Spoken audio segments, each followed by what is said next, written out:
Students, आज हम देखते हैं एमएससी 4th सेमेस्टर का पेपर 2 का topic general account of activities, general account of activities of the BIS, BSI,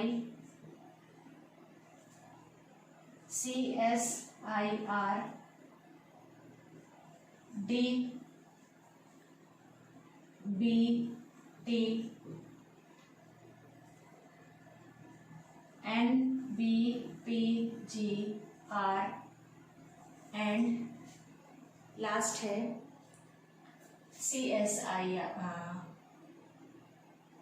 ICAR।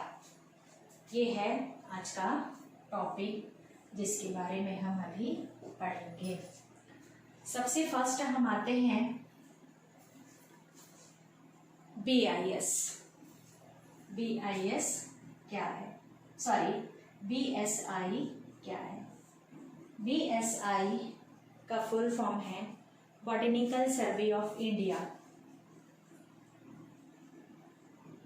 Botanical survey of India, जिसके अंतर्गत जो हमारे आसपास वैरायटीज ऑफ फ्लोरा प्रेजेंट होता है, जो वेजिटेशन प्रेजेंट होता है, जैसे कि tropical, subtropical, temperate, alpine, desert vegetation, इन सब के बारे में अध्ययन, संग्रहण, उनकी उपयोगिता, उनका कंजर्वेशन हमें किस प्रकार से करना चाहिए, इन सब के बारे में हम अध्ययन करते हैं।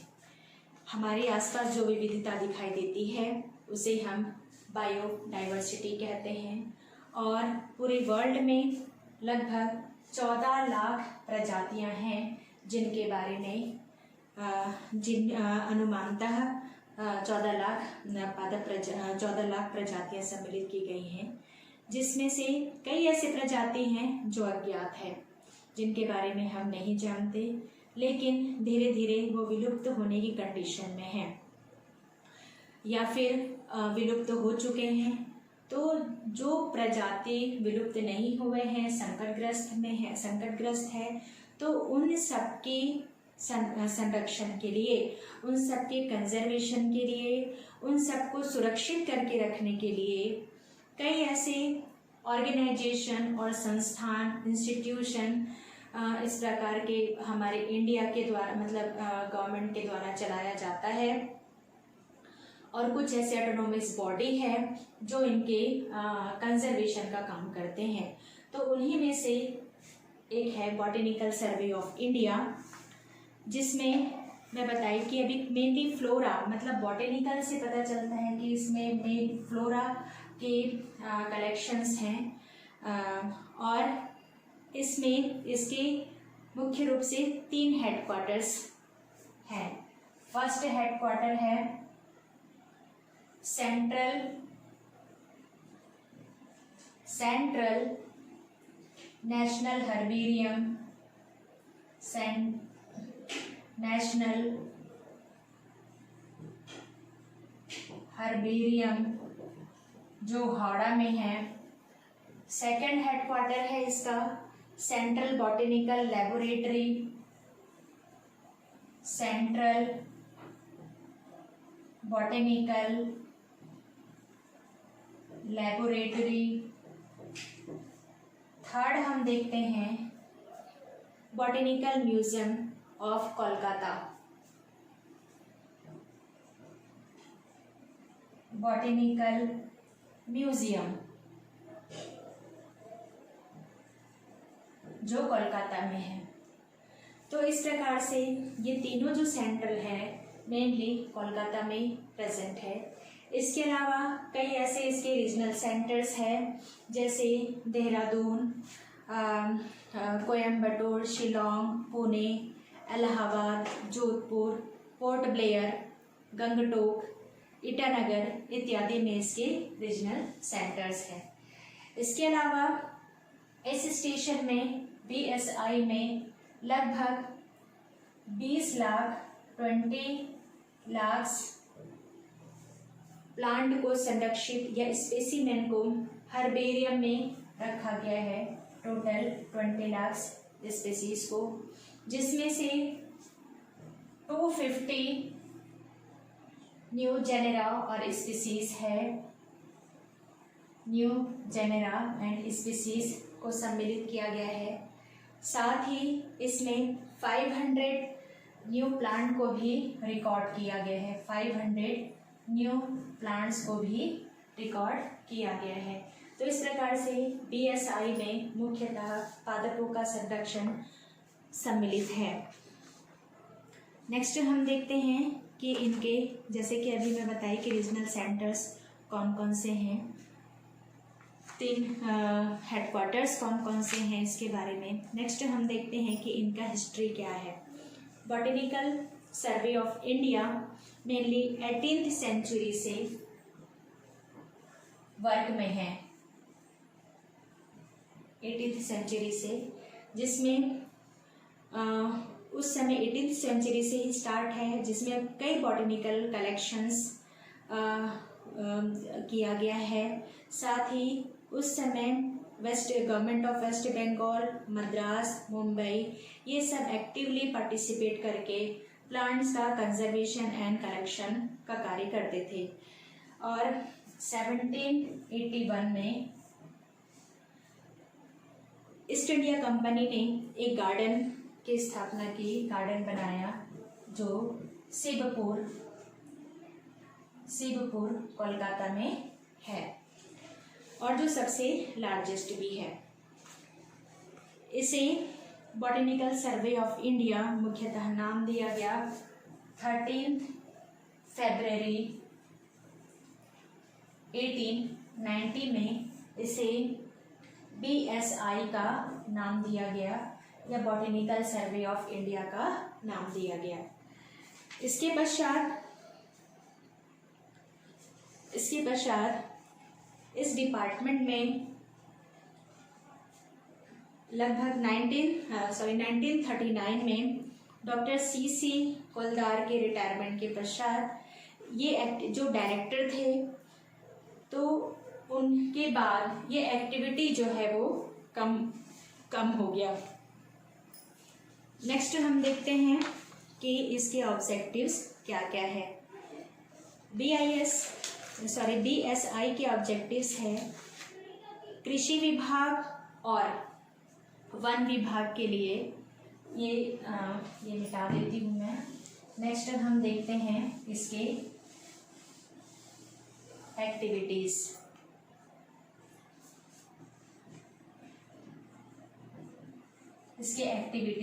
क्या क्या है। इसका फर्स्ट एक्टिविटी है, गतिविधियां हैं जिसमें कृषि विभाग व वन विभाग के लिए जो संकटग्रस्त स्पीसीज है या लुप्त प्राय प्रजाति है, उनके लिए व्यवहारिक कदम उठाया जाए और उनका कंजर्व करने के लिए, मतलब फर्स्ट एक्टिविटी जो है इनके कंजर्वेशन के लिए, कंजर्वेशन करती है, मेन कंजर्वेशन का काम करती है, चाहे वो एग्रीकल्चर फील्ड से हो चाहे वो फॉरेस्ट फील्ड से हो। नेक्स्ट है ऐसे फ्लोरा एंड फौना को कंजर्व करती है जो एक्सटिंक्ट, जो एक सर्वे, इनके सर्वे के मुताबिक एक्सटिंक्ट हो चुके हैं, मतलब वो भी आ जाएगा कंजर्वेशन में। इनका काम है, इनका एक्टिविटीज़ है। सेकंड हो गया। थर्ड एक्टिविटीज़ हम ये बता सकते हैं कि ये बहुत सारे सेंचुरीज़ का निर्माण करवाते हैं। सिलेक्शन मतलब ऐसे जगह को सेलेक्ट करते हैं जहाँ पे जैसे कि मेघालय में बनाया गया है कार्निवोरस प्लांट का, उस जगह पे सर्वेक्षण कंजर्वेशन किया जाता है। रोडोडेंड्रॉन जो सिक्किम में है, ऑर्किड जो दार्जिलिंग में है, तो ऐसी जगहों पर सेंचुरी का निर्माण करके इनका कंजर्व किया जाता है। नेक्स्ट हम देख सकते हैं कि बॉटेनिकल गार्डन्स, कई ऐसे बॉटनिकल गार्डन्स बनाए गए हैं जो महत्वपूर्ण पौधों को कंजर्व करके रखता है, महत्वपूर्ण पौधों को संरक्षित करके रखता है, जो शिक्षा के माध्यम से, रिसर्च के माध्यम से, व कोई रिक्रिएशन के माध्यम से वो हमारे लिए महत्वपूर्ण है। तो इसी आधार पर जो शिवपुर का जो मैं बताई थी वो भारत का सबसे लार्जेस्ट बॉटनिकल गार्डन है। बॉटेनिकल इसके माध्यम से कई ऐसे बॉटेनिकल स्पेसिमेन को सर्वे किया जाता है और उनको मेनली इंक्लूड किया जाता है सर्वे के बुक में। ये हो गए इसके सारे एक्टिविटीज़ कौन कौन से हैं। नेक्स्ट हम देखते हैं कि इसके ऑब्जेक्टिव्स या फिर उद्देश्य क्या क्या है। ऑब्जेक्टिव्स क्या क्या है इसमें है मेनली जो पादप संसाधन है उनको राष्ट्रीय रूप में या जिला रूप में या क्षेत्रीय उन पौधों को पहचान कर उनका सूची तैयार करना। फर्स्ट जो है इसका है लिस्ट प्रिपेयर करना। सेकंड है इनका उद्देश्य सेंट्रल नेशनल हर्बेरियम का विकास करना। सेंट्रल नेशनल हर्बेरियम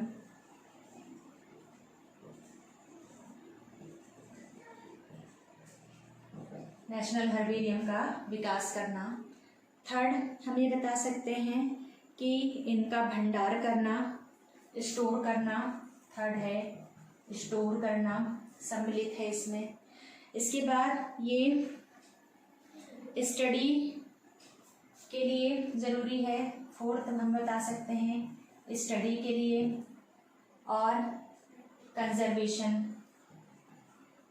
कंजर्वेशन जो है वो इसके ऑब्जेक्टिव्स हैं। नेक्स्ट हम देखते हैं इसके ऑब्जेक्टिव्स में पौधों का प्रायोगिक अध्ययन और भारतीय जीवन में उसकी भूमिका को सार्थक बनाने के लिए प्रयोगशाला और वनस्पति विभाग का विकास करना।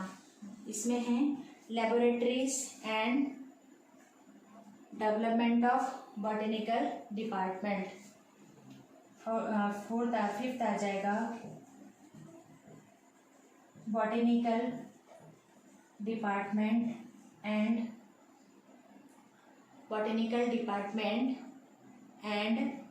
लेबोरेटरी के माध्यम से इनका विकास किया जाता है, जिसके अंतर्गत ज़्यादा से ज़्यादा पौधों और प्लांट्स को हम संरक्षित करके इसमें रख सकते हैं। इसके बाद हम देखते हैं कि botanical survey of India Kolkata जो मेन है इसके कितने BSI के कितने ब्रांचेस हैं। ये हो गया एक्टिविटीज़ एंड ऑब्जेक्टिव्स। नेक्स्ट हम देखते हैं इसके ब्रांचेस अलग अलग। फर्स्ट है इसे हम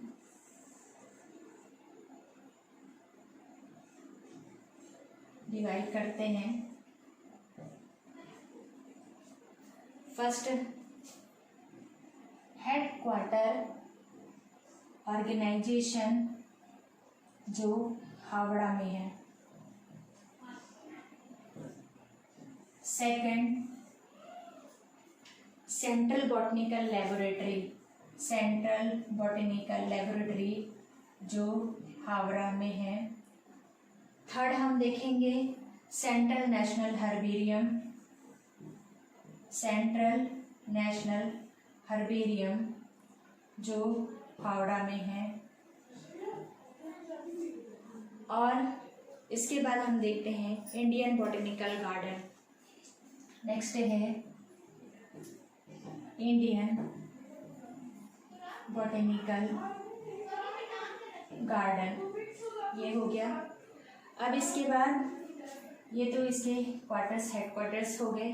इसके नेक्स्ट इसके कई ऐसे रीजनल सेंटर्स हैं, जैसे कि नॉर्थन सर्कल देहरादून। इसमें लगभग 8 रीजनल सेंटर्स है।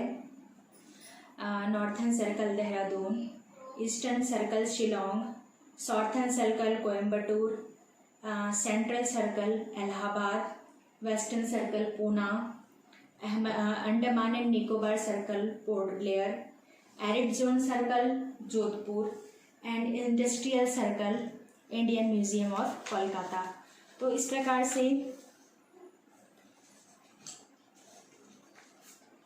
ये सारे बॉटेनिकल सर्वे ऑफ इंडिया के हेडक्वार्टर्स हैं।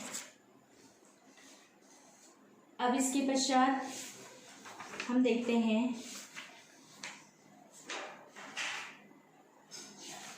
CSIR। यह भी मेनली कंजर्वेशन प्रोसेस के लिए ज़रूरी है। ये हो गया। अब नेक्स्ट हम देखते हैं CSIR।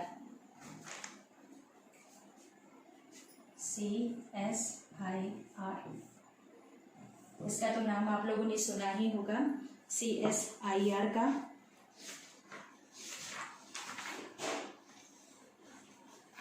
CSIR जिसके थ्रू आपका नेट एग्ज़ाम जो लिया जाता है नेट और JRF का, वो CSIR के अंतर्गत ही लिया जाता है, जिसका फुल फॉर्म है council of scientific and industrial research. Council of scientific and industrial research.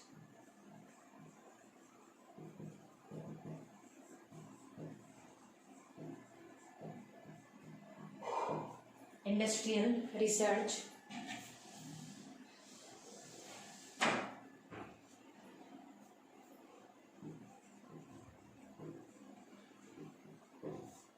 इसका फुल फॉर्म है।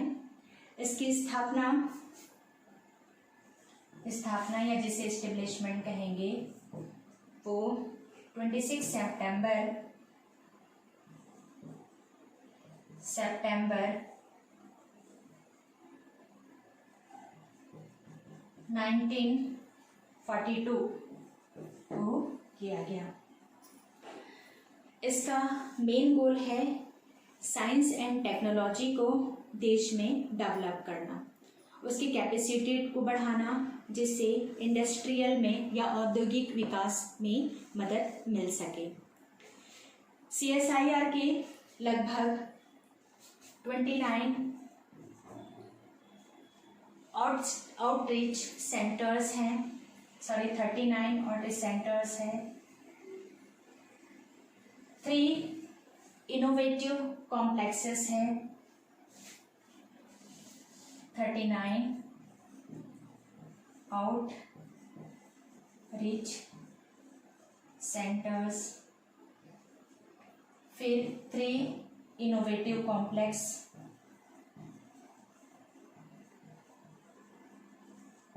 इनोवेटिव कॉम्प्लेक्स 5 यूनिट्स हैं, 5 यूनिट्स हैं, जिसमें एक्सपीरियंस्ड एक्सपर्टाइज साइंटिस्ट जो है उनका सपोर्ट रहता है, जिसकी संख्या है 4600, और साथ में 800 साइंटिफिक एंड टेक्निकल पर्सन इसमें हैं।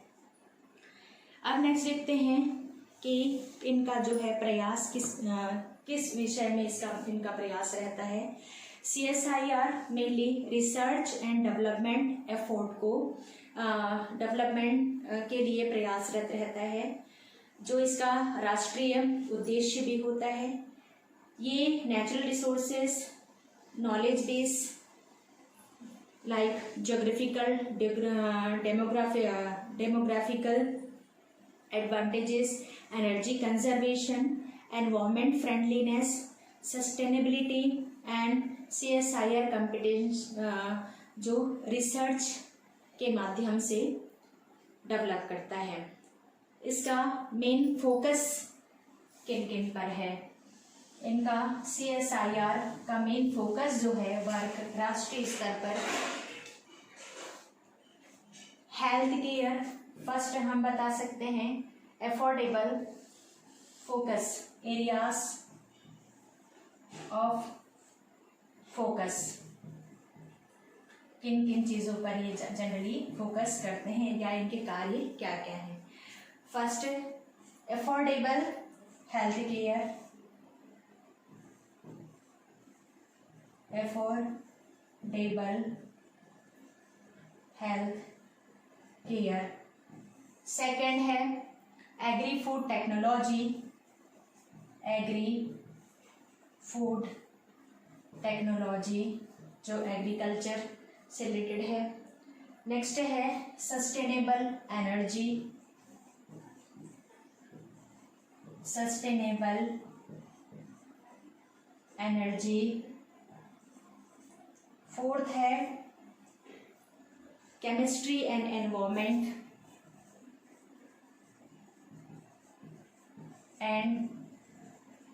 एनवायरमेंट। फिफ्थ है smart and functional material,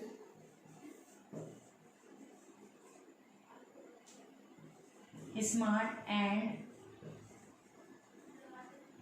functional material. Sixth है engineering, structure, design and electronics, engineering, structure, design and electronics. Next है climate change and earth system sciences. Seventh है climate change and earth system sciences.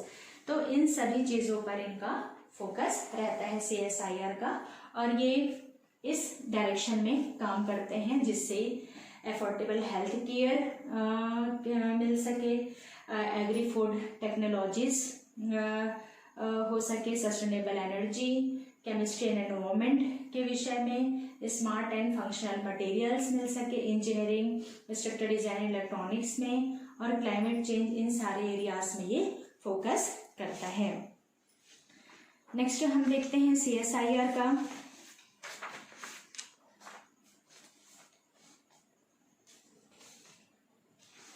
इनके CSIR में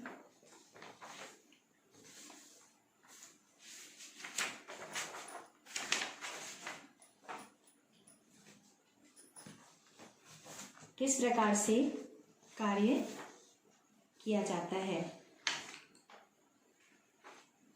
इन सब चीज़ों को ध्यान में रखते हुए आगे हम देखेंगे।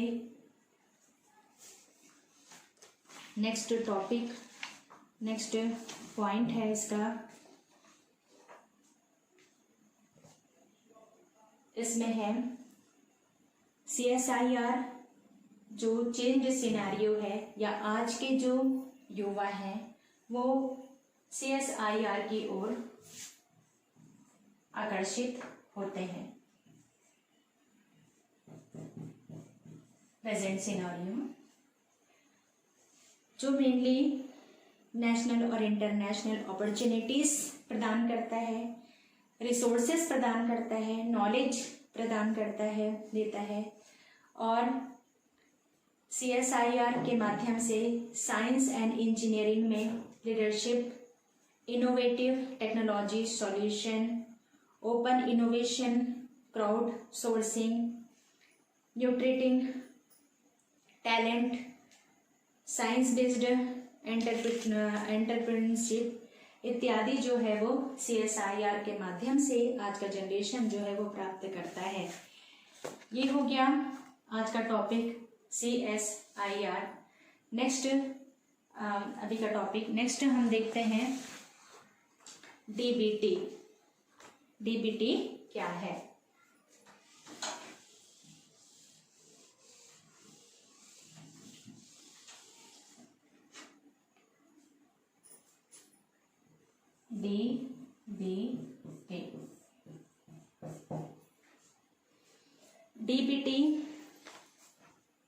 जिसका फुल फॉर्म है डिपार्टमेंट ऑफ बायोटेक्नोलॉजी।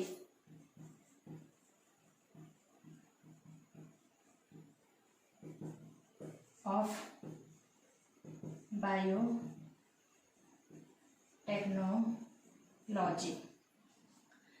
इसमें मेनली इस डिपार्टमेंट का काम होता है मेन फॉरेस्ट के रिसोर्सेस को कंजर्व करना, मेन फॉरेस्ट रिसोर्सेस से संबंधित है।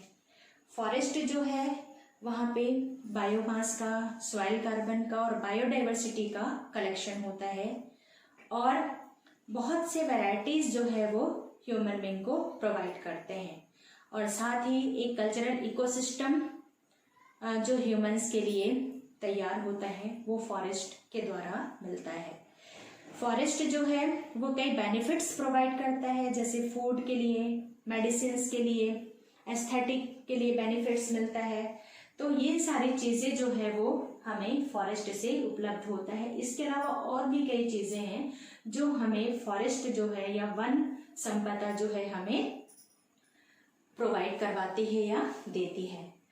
फॉरेस्ट जो रीजन है इनमें बहुत सारी विविधताएं होती हैं और इनको कंजर्व करना, इनके इकोसिस्टम को कंजर्व करके रखना और इनका जो विविधताएं हैं उन विविधताओं को मेंटेन करके रखना ही इस डीबीटी का एक कार्य है। नेक्स्ट हम देखते हैं कि इस डीबीटी में ये एक ऐसा डीबीटी एक ऐसा फॉरेस्ट का एक कहना चाहिए घर होता है। फॉरेस्ट जो है वो एक हैबिटेट होता है माइक्रोब्स, फ्लोरा एंड फाउना के लिए। माइक्रोब्स, फ्लोरा एंड फाउना के लिए उनका ये हैबिटेट होता है। साथ ही फॉरेस्ट जो है वो इकोसिस्टम एंड सर्विसेज, इकोसिस्टम को मेंटेन करके रखता है। फॉरेस्ट इकोसिस्टम, क्योंकि इस जगह तक ह्यूमन जो है वो नहीं पहुंच पाता। साथ ही फॉरेस्ट जो है ऐसे सेवरल थ्रेटेंड स्पीसीज को कंजर्व करके रखता है जो एक्सटिंक्ट होने की कगार में हैं, जो विलुप्त होने की कगार में हैं, उनको कई और साथ में इस विभाग के द्वारा कई बायोटेक्नोलॉजिकल टूल्स के माध्यम से इन थ्रेटेंड स्पीसीज को कंजर्व करने के लिए कंजर्व करने का कार्य करता है, जिससे वो विलुप्त होने से बच सके। साथ ही इनका एम या फिर ऑब्जेक्टिव क्या है, इसका एम और ऑब्जेक्टिव हम बता सकते हैं कि ये एक ऐसा न्यू प्रोग्राम है जो रिसेंटली या हाल ही में जिनको स्टार्ट किया गया है। ये प्रोजेक्ट जो है वो forest conservation, biotechnology, mapping, technological intervention, forest conservation, resource utilisation और क्लाइमेट चेंजेस को इस प्रोग्राम मतलब इसके अंतर्गत जो है वो अध्ययन किया जाता है और फोकस किया जाता है ताकि फॉरेस्ट जो है अधिक से अधिक कंजर्व हो सके और कई बायोटेक्नोलॉजिकल माध्यम से। ये इसका एम हो गया। नेक्स्ट हम देखते हैं फंक्शन ऑफ डीबीटी। डीबीटी के कौन कौन से फंक्शन हैं। डीबीटी के माध्यम से कई ऐसे साइंटिस्ट होते हैं जो अपना प्रोजेक्ट सबमिट करते हैं जो फॉरेस्ट विभाग से संबंधित होता है या फॉरेस्ट से रिलेटेड होता है। तो ऐसे को हम ऑनलाइन प्रोजेक्ट मैनेजमेंट सिस्टम के थ्रू हम उस प्रपोजल को डाल सकते हैं और जिससे डीबीटी जो संस्थान है वही हमें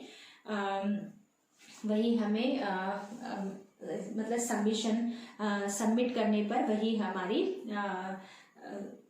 जांच करता है प्रोजेक्ट की।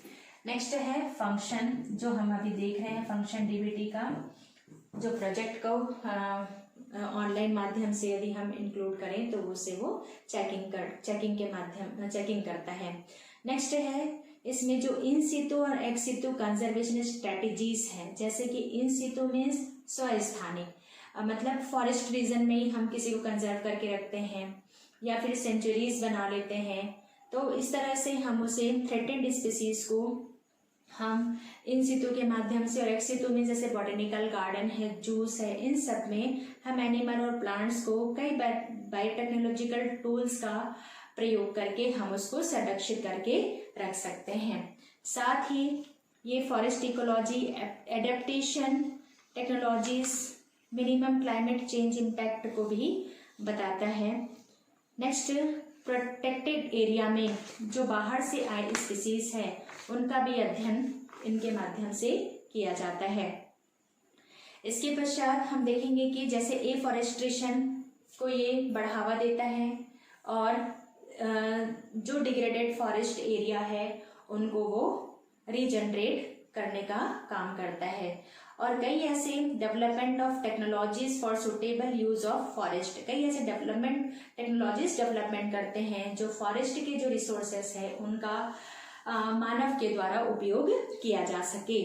साथ ही improvement of forest and tree productivity and biotechnological approaches, ये है आज का DBT, जो डिपार्टमेंट ऑफ बायोटेक्नोलॉजी, जो मेनली फॉरेस्ट के जितने भी मटेरियल होते हैं, प्लांट है, फ्लोरा है, फाउना है, इकोसिस्टम है, इनको कंजर्व करने का काम, इनको कई टेक्नोलॉजिकल टूल्स के थ्रू इनको प्रोटेक्ट करने का काम जो है DBT या डिपार्टमेंट ऑफ बायोटेक्नोलॉजी का होता है। ये हो गया। अब नेक्स्ट हम देखते हैं NBPGR। नेक्स्ट हम देखेंगे NBPGR, ये क्या है? NBPGR का फुल फॉर्म होता है national bureau of plant genetic resources. हम लिखेंगे इसमें national bureau of plant genetic material, NBPGR। ये जो national bureau of plant genetic material है, नाम से ही पता चल रहा है कि एक ऐसा ब्यूरो है जिसके अंतर्गत हम जेनेटिक मटेरियल को प्रिजर्व करके या कंजर्व करके रख सकते हैं, जो हमारे आगामी भविष्य में काम आएगा। इसमें ये bureau mainly crop science division of ICAR, institute of management committee, research advisory committee, institute of research council and germplasm advisory committee, इन सब के गाइडलाइन के आधार पर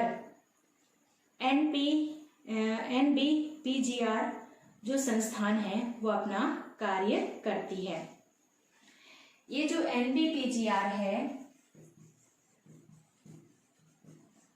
ये मुख्यतः जर्मप्लाज्म या कंजर्विंग ऑफ जर्मप्लाज्म जो लॉन्ग टर्म के लिए कंजर्व करके रख सकते हैं। लॉन्ग टर्म में कंजर्व करने के लिए हमको -20 डिग्री सेंटीग्रेड में हमको प्रिजर्व करके रखना पड़ता है, और ये प्रिजर्व हम नेशनल जीन बैंक में, जिसे हम कहते हैं नेशनल जीन बैंक या NGB में हम कलेक्ट करके रखते हैं।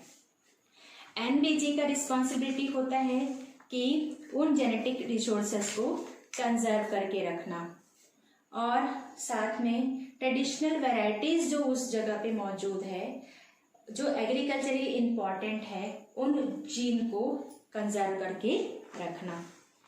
ये हो गया NBPGR का। नेक्स्ट हम देखते हैं कि इनकी जो स्थापना हुई है वो मेनली जर्मप्लाज्म कलेक्शन के लिए, जो क्रॉप इम्प्रूवमेंट कर सके और 1935 जो क्रॉप एंड सॉइल जो ओपन किया गया था, उसके आधार पर NBPGR को इंट्रोड्यूस किया गया है। इसके पश्चात हम देखते हैं कि ये mainly Indian society of genetic plant breeding जो 1941 में इकोनॉमिक क्रॉप्स को कंजर्व करके रखने की संस्थान है के माध्यम से NBPGR जो है उसकी गाइडलाइंस के थ्रू स्थापना की गई। इसमें NBPGR में जर्म प्लाज्म जो लिविंग जेनेटिक रिसोर्सेस है, सीड्स है, टिश्यूज है जो एनिमल प्लांट के हैं, उनको प्रिजर्व करके रखते हैं, जिससे हम रिसर्च और अदर एक्टिविटीज में उपयोग में ला सकें। अब देखते हैं इनके हाइलाइट्स क्या क्या है।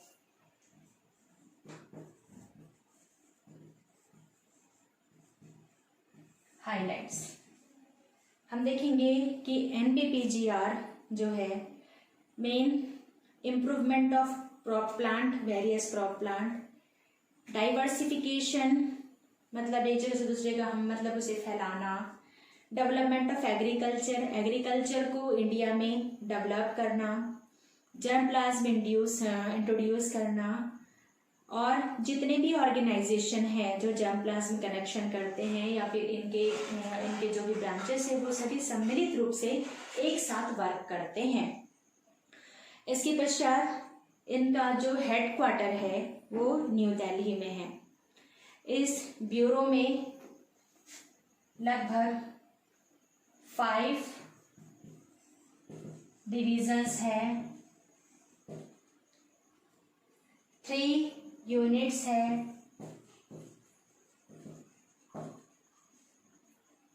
देन एक्सपेरिमेंटल फॉर्म्स है और 10 रीजनल स्टेशन है। 10 रीजनल स्टेशंस है जो मेनली फाइटोजियोग्राफिकल जोन्स में प्रेजेंट होता है, मतलब जोन में स्थित है। नेक्स्ट हम देखते हैं रीजनल स्टेशन ऑफ NBPGR कौन कौन से हैं।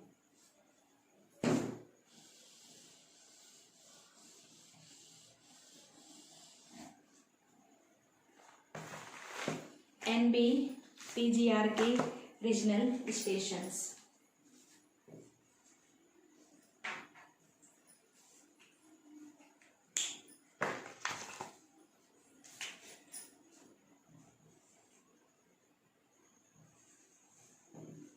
regional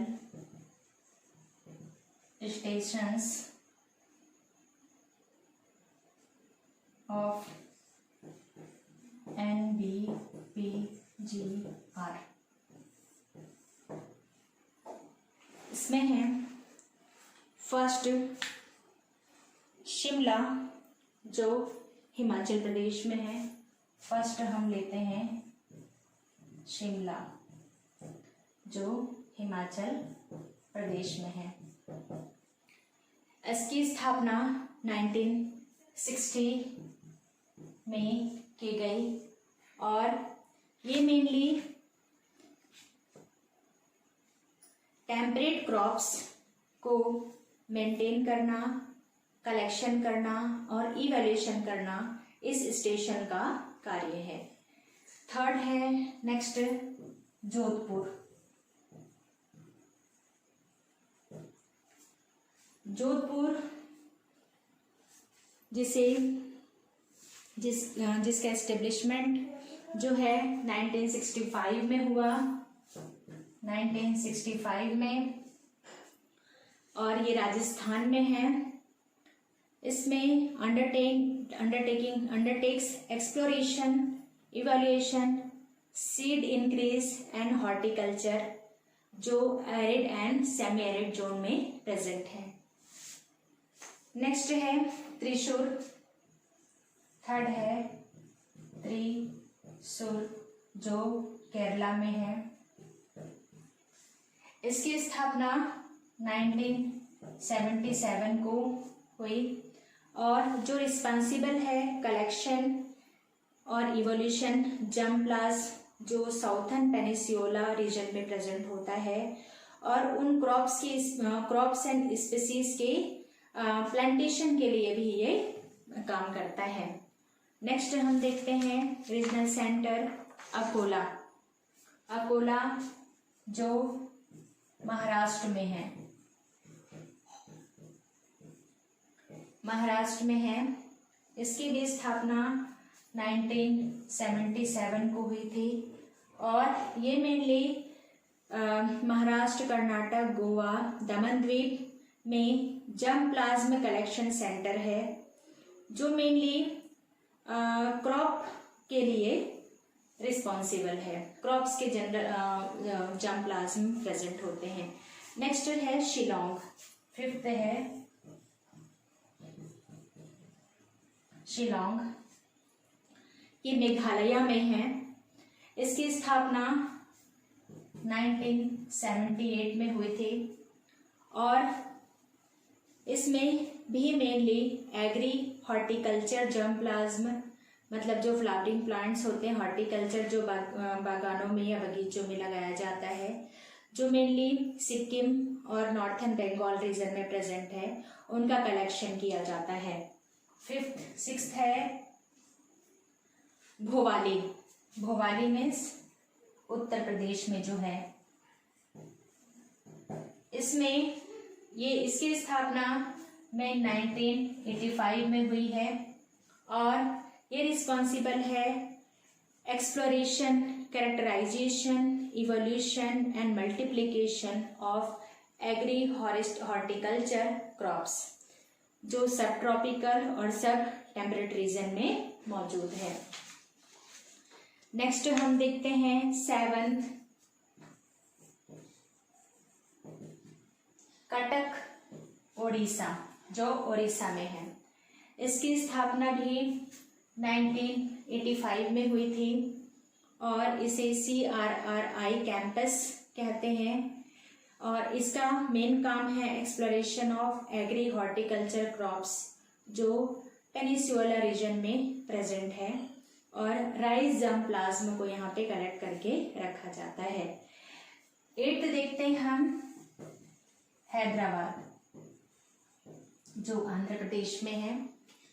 इसकी भी स्थापना 1985 में हुई थी, और ये मेनली सीडी प्लांट जो पेस्ट, पैथोजन फ्री मटेरियल और क्वारंटाइन क्लियरेंस जर्मप्लाज्म को कलेक्ट करके रखने का काम करता है, जो एक्सप्लोरेशन, इवोल्यूशन और सीड इंक्रीज जो एग्री हॉर्टिकल्चर क्रॉप्स होते हैं उनमें उपयोग में आते हैं, उनको वो कलेक्ट करके रखता है।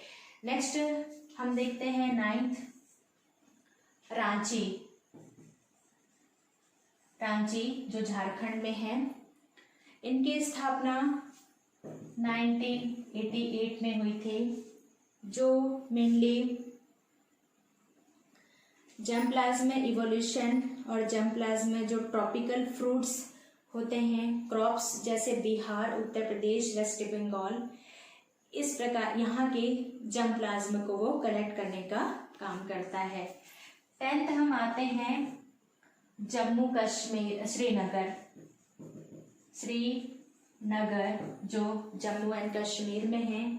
इनकी भी स्थापना 1988 में हुई है, जो रिस्पॉन्सिबल है मेन कलेक्शन के लिए, मेंटेन करने के लिए जो एग्री हॉर्टिकल्चर जर्मप्लाज्म हैं, जो मेनली टेम्परेट क्रॉप्स हैं, जो जम्मू एंड कश्मीर रीजन में प्रेजेंट होता है। तो ये सारे रीजनल सेंटर्स हैं NBPGR के। शिमला, जोधपुर, त्रिशूर, अकोला, शिलोंग, भोवाली, कटक, हैदराबाद, रांची एंड श्रीनगर। इनका मेन काम होता है कि ये जर्मप्लाज्म कलेक्ट करके रखे, जो आने वाले भविष्य में एग्रीकल्चर हो या हॉर्टिकल्चर हो, इन सभी में इनका उपयोग किया जा सके, बिना किसी लॉस के। मतलब अगर हम प्रिजर्व करके रख रहे हैं तो इनके जितने भी जेनेटिक मटेरियल है, जो प्रॉपर्टी है या जो कैरेक्टर्स है, उनको बिना लॉस किए हम उसे कंजर्व या प्रिजर्व करके रखते हैं। साथ ही national research centre on DNA fingerprinting और ये सभी मिलकर जो ऑल इंडिया का जो नेटवर्क है, ये सभी नेटवर्क मिलकर, ये ब्यूरोस मिलकर आपस में एक दूसरे का सहयोग करके कार्य करते हैं, जिससे हमारे देश में एग्रीकल्चर फील्ड में बढ़ोतरी हो सके। और मेन जर्म प्लाज्म कलेक्शन जो है उसकी रिस्पॉन्सिबिलिटी, कैरेक्टराइजेशन, इवोल्यूशन, जितने भी इंडिजिनस और एक्जोटिक जर्म प्लाज्म कलेक्शन है और उनका परफॉर्मेंस बहुत अच्छा हो, रेसिस्टेंट वैरायटी हो, बायोटिक और एबायोटिक स्ट्रेसेस ना हो, उसमें फाइटोकेमिकल मेंटेनेंस और रीजेनरेशन हो सके। तो ये जो है इसका मेन कार्य है जो जर्म प्लाज्म इवोल्यूशन जो है वो करता है। जर्म प्लाज्म जो है उसको कलेक्ट करके रखते हैं। तो ये हो गया टॉपिक NBPGR। नेक्स्ट हम देखते हैं NBPGR के बाद लास्ट एक टॉपिक बचा है जिसे हम कहते हैं, जिसका है ICAR। नेक्स्ट है टॉपिक ICAR। ये भी छोटा सा टॉपिक है। ICAR, ICAR का फुल फॉर्म है Indian council of research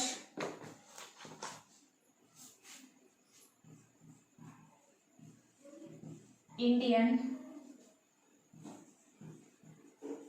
council of research, Indian council of research ICAR, sorry Indian council of Indian council of agriculture research, agriculture research. इसके माध्यम से भी एग्रीकल्चर फील्ड में हमें एग्रीकल्चर फील्ड में इनको बढ़ोतरी करने के लिए ये ICAR जो है वो कार्य करता है। ये मेनली एक ऑटोनोमस बॉडी है जो रिस्पॉन्सिबल होता है coordinating agriculture education and research के लिए। और साथ ही इसका ये जो है वो लार्जेस्ट नेटवर्क है वर्ल्ड का। Agriculture research and education institute जो है वो लार्जेस्ट इंस्टीट्यूट है। ICAR का इस्टेब्लिशमेंट 16 जुलाई 1929 को हुआ था और इसका जो हेड क्वार्टर है वो न्यू दिल्ली में है। न्यू दिल्ली में ICAR का इसके लगभग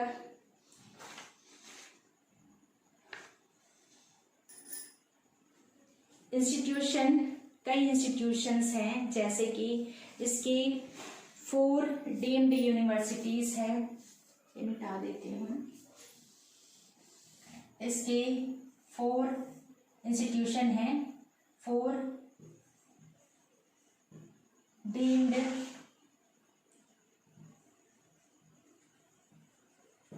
यूनिवर्सिटीज है। 65 ICAR इंस्टीट्यूशंस हैं। 14 नेशनल रिसर्च सेंटर है।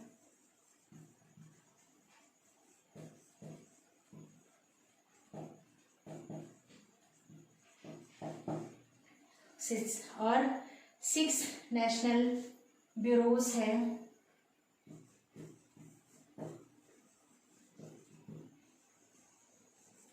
नेशनल ब्यूरोज हैं, 13 प्रोजेक्ट डायरेक्टरेट्स हैं, 13 प्रोजेक्ट डायरेक्टरेट्स हैं। तो इस प्रकार से इतने सारे इंस्टीट्यूशन के अंतर्गत CSIR जो है वो कार्य करता है। साथ ही CSIR जो है कई फील्ड में अवार्ड देता है, अवार्ड भी प्रोवाइड करता है, जैसे कि एग्रीकल्चर क्षेत्र में हो गए, जर्मप्लाज्म क्षेत्र में हो गए, फॉरेस्ट रीजन में हो गए। तो जो जो अवार्ड प्रोवाइड करता है वो है, फर्स्ट चौधरी लाल देवी और outstanding all India coordinated research programme award. Second है रफ़ी अहमद किडवानी अवार्ड। उसके बाद है Fakhruddin Ali Ahmed award for tribal areas, Hariom Ashram trust award. Next है Jawaharlal Nehru award for outstanding doctorate thesis research. उसके बाद है वंसरो नाइक अवार्ड। नेक्स्ट है Lal Bahadur Shastri young scientist award. Last है Bharat Ratna doctor C Subramanian outstanding teachers award. तो इस प्रकार से ICAR के द्वारा जो है वो कई अवार्ड जो है वो प्रोवाइड करता है, अवार्ड्स देता है। तो इस प्रकार से ICAR आज हमारा ये topic general account of activities of BSI, CSIR, DBT, NBPGR and ICAR जो है वो यहाँ पे कंप्लीट हुआ। धन्यवाद।